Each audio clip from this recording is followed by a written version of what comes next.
we get compensated based on the number of problems that we solve for homeowners, period. Right? We don't get paid by arbitrarily raising our prices and just charging 3 times as much as our competition.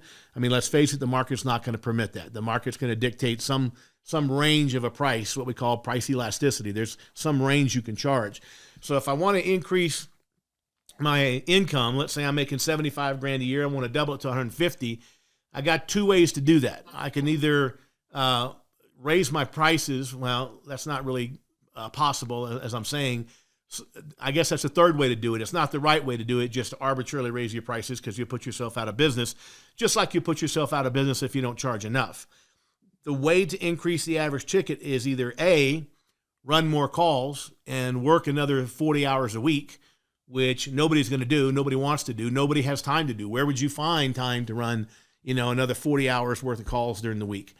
So that's not really an option for us, because there's only so many hours in a day, and we're just one man, one individual, one woman, whatever.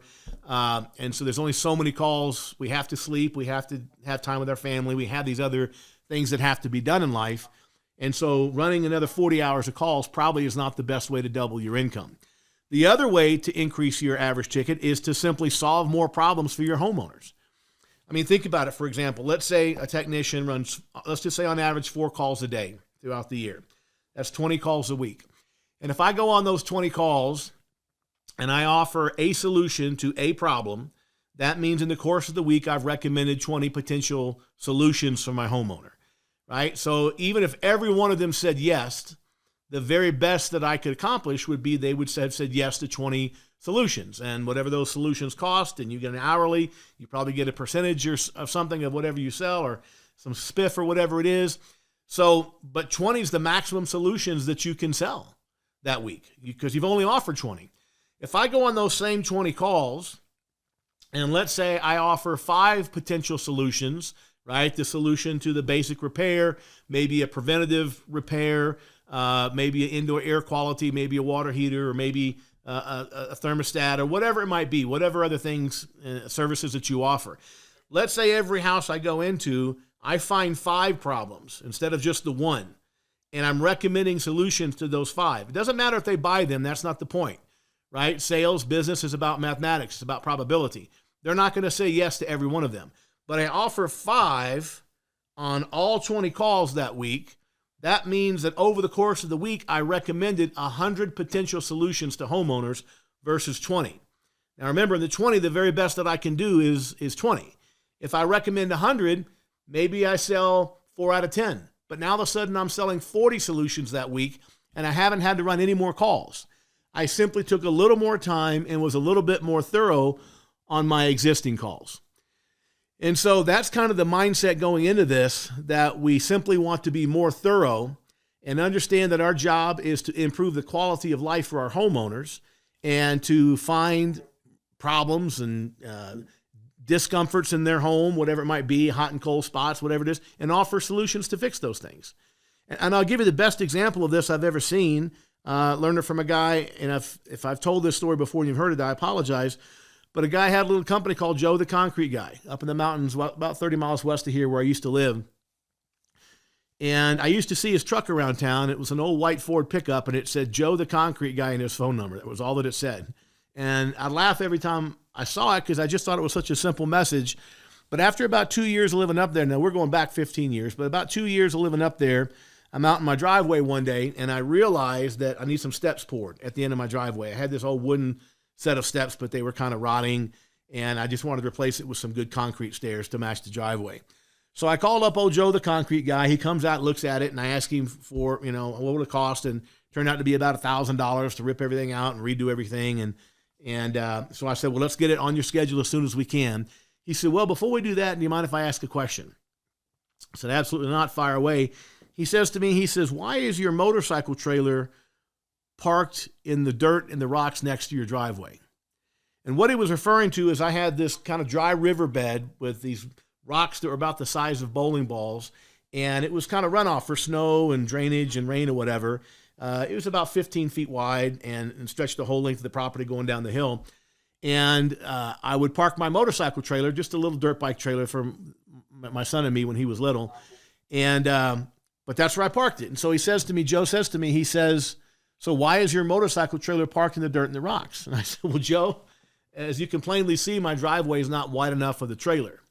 And Joe says, you know, when I'm here pouring your steps, I could widen your driveway and make room for it. And just like that, I went from $1,000 to $10,000. Now, I can tell you this, Joe was not a high-pressure sales guy. In fact, he was an old hippie, big old head of hair, big old beard, T-shirt, cut-off, flip-flops. You know, he was like the honey badger. He didn't give a shit, right? The bottom line is he just looked for an additional problem and offered a solution. So I got to talking to him. I said, Joe, I said, where'd you learn to do that? And he says, well, you see there on my truck, it says Joe the concrete guy. Concrete's all that I do. I don't do plumbing. I don't do HVAC. I don't do siding, windows, or anything else. Only thing I know how to do is this concrete. He says to me the magic words. And this guy at that time was probably about 50. So he wasn't a kid. He was a grown-ass man. He said, I learned a long time ago, if I'm going to pay my bills and feed my family, I have a very simple job. And that is, when I walk onto a piece of property, I look for every problem that concrete can solve. And I let people know about it. Some people say yes, some people say no. I don't care. That's not my job. My job is to find every problem concrete can solve. And oh, by the way, over the following years, he found several more problems that concrete could solve at my house.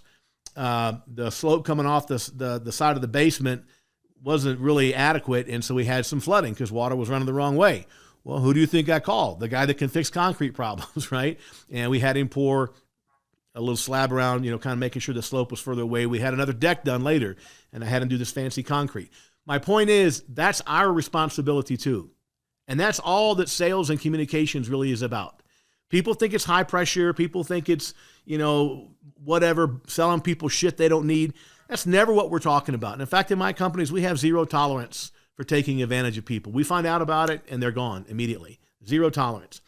This is simply about walking into a house and looking for every problem that heating and air conditioning and indoor air quality can solve, right? Whether that's airflow, IAQ, whatever it is. If you do plumbing or electrical, look for every problem that electrical and plumbing can solve and tell people about it. And then let them do their job, which is decide if they want to do it or not. It's just that simple. But what happens, and this kind of goes back to last week's discussion of the mindset, is that if we feel like, no, it's just all about a cheap price, they just want the basic repair done, then that's never going to happen because you're never going to even take the time to find those problems. I can tell you we have contractors in our home on a pretty regular basis, whether it's plumbing, we've had painting done, windows done, carpet done, all kind of stuff that's been done over the years. And we're always looking for new things, you know, to improve the quality of our life. And so I'll ask a contractor, what else do you see around here I can improve? I'm not an electrician, and I had an electrician in my house a couple of years ago. He was down here in my office in my basement, and I said, what could I do? I had these lights, and they're recessed lights, but you could see the bulb. They were just ugly. I said, what can we do with something like that? He goes, oh, that's simple. We just have these different type of more modern-looking lights. They're flat. And I'm like, well, like, how much would that cost to replace? I think there's 10 or 12 of them or something like that. And I can't remember how much it was. Probably it was under $1,000, $800, something like that, to go get the lights. And I love it. I love it. He just took the time. So a lot of homeowners are looking for ways to improve their home, to increase the value of their home, to increase the quality of their life, and they'll last. Now, I've had other service contractors in the house that never ask anything. I got 2 bathrooms down here. I've got a bar, my office, a couple of televisions, kind of the man cave. And we started having this issue where it was kind of backing up in one of the showers. And I called a couple of plumbers. They came out and they cleared the drain. But not a single one of them asked me, you know, you want me to drop a camera and look and see if there's something else going on, right? And in fact, the guy told me just the opposite, thinking he was doing me a favor. The guy comes to me and he says, I wouldn't even worry about, he goes, there's probably issues with your main line. I'm in a 100-year-old neighborhood, lots of old trees. He goes, probably an issue with some roots or something in your main line. He said, but it's an awful lot cheaper to have me come out every 6 months and just clear it than replace your main line. Well, me being a dope, not wanting to spend the 25 or 30 grand for the new main line because it goes all the way out to the street, 50, 60 feet away. I said, oh, that sounds great. Well, that worked for a couple of years until it stopped working. And one week I was on the road for the whole week and nobody's down here. My family doesn't come down here when I'm not here. They do all their living upstairs. And it started backing up. So for an entire week that I was gone, every time somebody would flush a commode or take a shower, do whatever upstairs, it started backing up down here. And because I wasn't here to notice it, it backed up out of the shower, into the bathroom, through the bedroom, into my bar, into the living room, and about almost a third of the way of the basement. It was a complete catastrophe. And that plumbing technician that came and cleared the drains, in his mind, he was doing the right thing. He was doing the right thing because I probably just wanted the cheap price. That's what he thought. And he wasn't thinking ahead that as a business person who's very busy, eventually that main line is going to have to be fixed. I would prefer to be proactive. And but he actually discouraged it, just the opposite. And it turned out to be a complete disaster. And of course, eventually we had to have the main line done. But now I had tons of restoration inside the house. So my point is, you can't project what you think you would do in your situation onto your customers, right? Your job is simply to look for every problem that you can solve and let people know about it.